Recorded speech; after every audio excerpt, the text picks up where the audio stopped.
Yəni icraçı direktor, yəni modern tabirlə CEO, ki, gənclərin bir çoxu artıq özlərini CEO kimi təqdim etməyi sevirlər.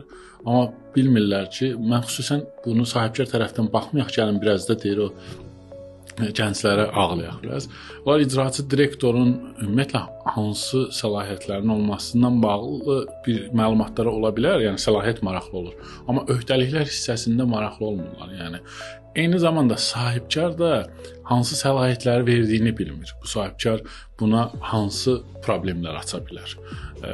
Və bu hallarla bağlı hüquqi bir dəstək almadıqlarına görə bu prosesi tənzimləmə məqamında sonradan bizə gəlirlər ki, artıq mən icraçı direktor təyin eləmişəm, asan imzanı mənə vermir, şirkət ondadır, nə bilim şirkətin marketinq hesabları ondadır, filan hesab sizin də bildiyiniz olaylar və başlayır yəni ciddi problemlər. O məhkəməyə gedənə qədər, mübahisə yarana qədər şirkət amma dayanmır axı.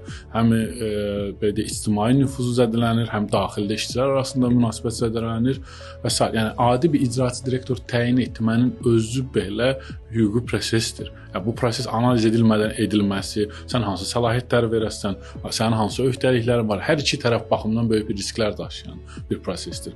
Onun üçün qərb cəmiyyətində hətta adi bir addımda belə hüquqla məsləhətləşmələrinin səbəbi budur. Yəni yoxsa onlar pulları çoxdur, ona görə hüquqşünaslara vermirlər. Onlar risklərini azaltmaq üçün verirlər ki, çünki bunun gələcəkdə yaradacağı fəsad daha çoxdur. Mən həmişə dediyim söz budur ki, heç vaxt problemlər yad insanlar arasında olmur. Bir-birini tanıyan insanlar arasında olur.